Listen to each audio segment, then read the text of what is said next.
L'anormal s'impose en norme. Le sens n'est plus sens. L'intelligence décriée et la médiocrité célébrée. Brisons cette inversion des valeurs. Bienvenue chez les grandes gueules de Radio Espace Guinée, en ondes depuis plus de 7 ans en Guinée. À présent, en direct dans cette émission, M. Tidiane Koïta de l'Union nationale des orpailleurs de Guinée. Bonjour, M. Koïta. Grande gueule. Bonjour. Bienvenue dans cette émission. On apprend que tous les nuages sont désormais chassés entre vous et les deux ministères, en l'occurrence l'administration du territoire et les mines, pour la tenue du congrès électif de votre union. Qui est prévu normalement pour le 6 du côté des Sigri. Expliquez-nous comment en êtes-vous arrivé là, parce que préalablement on apprenait qu'il y avait quelques difficultés entre vous et ces deux départements. Bon, à mon avis, il n'y avait pas assez et seulement il y avait un problème de documents qui était là au niveau des orpailleurs. Depuis 9 ans, les orpailleurs n'avaient pas un document crédible pour exercer l'orpaillage en République de Guinée. Et le statut de l'Union nationale des orpailleurs de Guinée et l'agrément n'étaient pas en possession.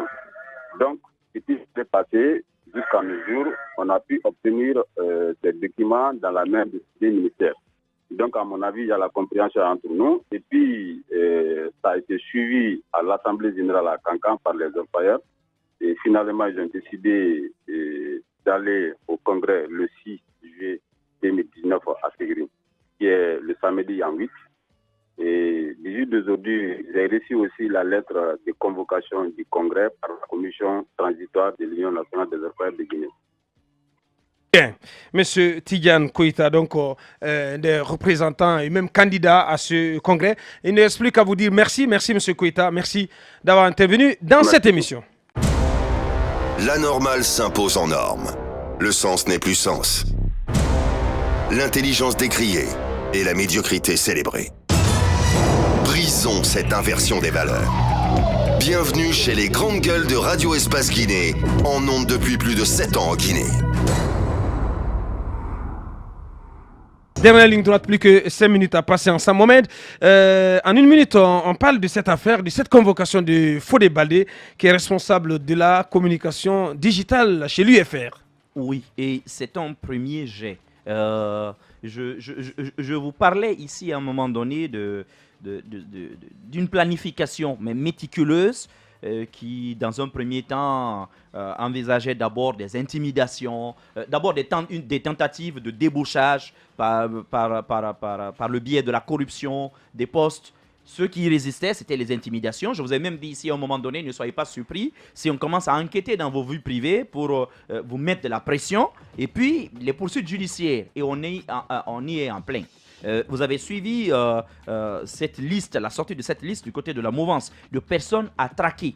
Derrière, il y a une réelle volonté. Ce n'est pas de l'amusement du tout, pour ceux qui pensent que c'était de simples agitations, mais c'est que vous allez voir que d'ici la fin de toute cette histoire de référendum et probablement vers la fin, ce sont des gens qui vont commencer à embêter sur le plan judiciaire, placer des gens par-ci par-là sous contrôle judiciaire. Ils vont le faire. Il y a déjà quelques personnes contre lesquelles on a déjà préparé des dossiers. Et aujourd'hui, on apprend, depuis d'ailleurs la semaine dernière, en fin de semaine, que Fodé Baldé, simplement, qui a écrit une tribune, qu'il a publiée sur le site mosaicguinée.com, où il dit simplement que notre chef de l'État ne peut pas être le président de la CEDEAO, en fait, que cela posait un problème démocratique. Et puis, il est convoqué pour cela. Mais ce qui est encore plus ahurissant, c'est que c'est quand même la direction de la police judiciaire qui délivre une convocation dans laquelle on n'indique pas le motif de la convocation. C'est assez bizarre. Parce que la DPJ, il faut le rappeler, il y a un code de procédure pénale. Saisi par le procureur. Justement, il y a un code de procédure pénale en Guinée qui est très clair. Je crois que c'est l'article 82 qui énumère les mentions qui doivent figurer sur une convocation. Fodé Baldé, au moment où on doit lui dire à l'intérieur de cette convocation exactement pourquoi il est convoqué. Parce que ce qu'ils font, c'est qu'ils n'ont pas tous les éléments. Ils ne savent même pas, parce que déjà, j'ai appris récemment que l'un des procureurs, notamment à Conakry, a voulu mettre en branle et veut mettre le mécanisme, si vous voulez, en application la loi sur la cybersécurité. Ils veulent déjà mettre cette loi-là en branle pour museler beaucoup de gens qui s'expriment sur les réseaux sociaux et sur les sites internet. Fodé Baldé à mon avis, ils sont en train de lui accorder des galons, tout simplement. Bien, merci. Antoine, le concours de beauté Miss Guinée va reprendre ses droits après 2 années de suspension. Ce soir, la présélection. La présélection commence à Conakry parce qu'après Conakry, les villes de l'intérieur du pays également vont connaître leur présélection. Et il se trouve que cette année, il y a apparemment de l'innovation dans les façons de faire. Après 2 ans, rappelez-vous de la dernière avec Mamadi Youla, où on avait accusé le ministre Yakabari à l'époque. Ouais. On avait accusé le Komigui d'avoir présenté des filles presque nues sur le podium, ce qui avait suscité de la colère chez les uns et les autres, et qui avait suscité cette décision du ministre Yakabari qui avait suspendu le Komigui. Et par après, il y a eu ce comité qui a été ressuscité avec ce soutien apporté par le ministère désormais, qui a décidé d'envoyer des membres pour accompagner Joanna Barry et son équipe. Sauf que depuis qu'on a mis en place cette nouvelle commission, il n'y a pas trop d'action. Et Joanna a décidé d'aller de l'avant. Et elle décide donc d'organiser la présélection de Conakry ce soir. Et on nous apprend qu'il y aura des Miss venant de la France, de la Côte d'Ivoire et d'ailleurs pour prendre part au concours. C'est-à-dire, en dehors des filles locales, il y aura des filles qui viendront de l'étranger, d'ailleurs, des Guinéennes d'ailleurs, qui vont prendre part au concours. Super. Et qui y participeront. Sauf que le Komigui n'a pas trop de moyens pour ce nouveau concours. Ailleurs, vous voyez combien de fois les gouvernements se mobilisent autour de ces concours-là.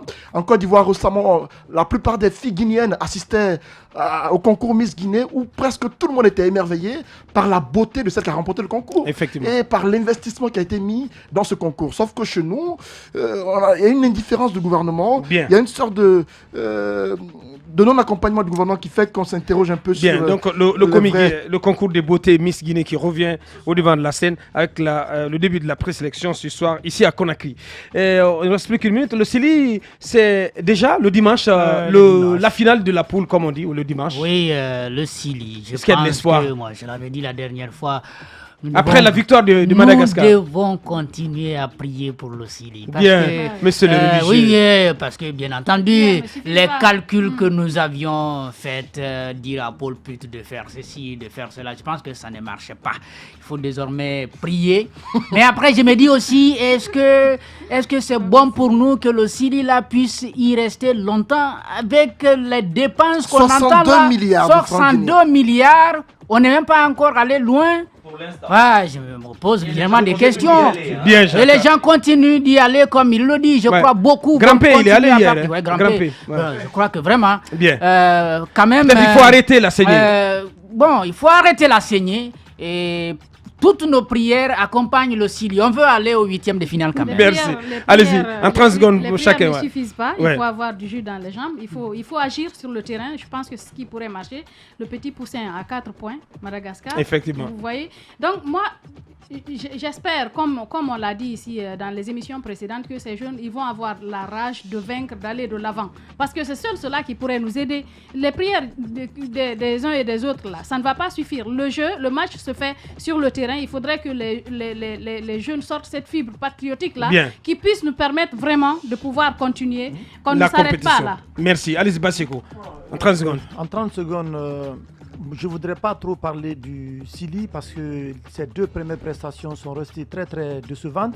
Ils n'ont pas pensé à l'engouement ici à Conakry et même du côté de l'Égypte, des centaines de supporters sont déplacés. Moi, je m'intéresse un peu aux dépenses là. On parle de 62 milliards de francs guinéens dépensés pour le moment pour accompagner cette équipe-là. Pour quelle prestation? Je pense que le ministère des Sports, on doit auditer les comptes du ministère des Sports parce que lors de aussi de cette compétition U17 aussi, je pense qu'il y a eu aussi des bruits comme ça de surfacturation, de détournement. On n'en a rien fait. Merci. Et puis le comité de soutien aussi qui a mobilisé plus de 7 milliards. Merci, je pense qu'on doit dire clairement ce qu'on a fait de tous ces montants-là. Plutôt Mohamed. Le fils de président et ministre à la tête de ce département des sports. Personnellement, je ne crois pas qu'on aura toute la lumière là-dessus. $1 500 pour chaque supporter que le département envoie en Égypte. Waouh! C'est tout simplement ça. Ça, c'est juste pour leur prime de poche. Hein. Voilà, ça, c'est juste pour le gnam-gnam. Pour le reste, une agence de voyage qui a déjà récolté plus de 31 milliards pour le moment. Alors que les gens... Elle appartient à qui? cette agence? Tu ne veux pas y entrer, c'est un groupe privé. Allez sur le site guineanews.com. Le nom. Voilà, je ne veux pas jeter le discrédit, c'est des groupes privés. Après, vous verrez, les liens. Bien sûr. Bien. Pourquoi Mohamed, on ne peut plus. Je vais permettre à Antoine de placer 2 mots simplement. Merci, Mohamed. Juste faire comme Jacques la fois dernière, lorsqu'il y a eu la crise, Azérekouré interpellait les religieux pour intervenir. Moi, je vais interpeller les anciennes gloires du football. Titi Camara, Mansaré, Fendouno, agissez avant qu'il soit trop tard. Bien. Et c'est le mot de la fin. Merci à tous les chroniqueurs, l'équipe B, l'équipe A, tout le monde sous l'égide du grand boss Lamine Guirassy, qui est aujourd'hui, je pense, du côté de la Sierra Leone, du côté de Freetown. Merci, grand merci à vous, auditeurs, à vous, téléspectateurs, où que vous soyez, sur n'importe quel bout de la planète. Vous avez été vraiment fidèles à cette émission tout au long de la saison. Vous nous avez fourni de l'énergie. Vous avez galvanisé nos énergies tout au long de la saison. Et tout cela a été motivant, a été source de motivation pour nous, pour tenir le long de la saison. Merci à toute l'équipe technique. Amadou Sow, Ibrahim Prince Diallo, le doigté magique, Mo Diaby, Doua Diaby. Grand merci également au réalisateur de cette émission, Mamoudou Kone, le colosse, Nalaï Sidibé, toute la team. Grand merci. Mais nos pensées, Moussa Moïse, Roby, tout le monde donc au compte de cette émission, Tamba Zakari, Mafoulia. Grand merci à vous tous. Vous avez été à la hauteur. La nation vous est fière. Portez-vous bien. Au 2 septembre. Au revoir.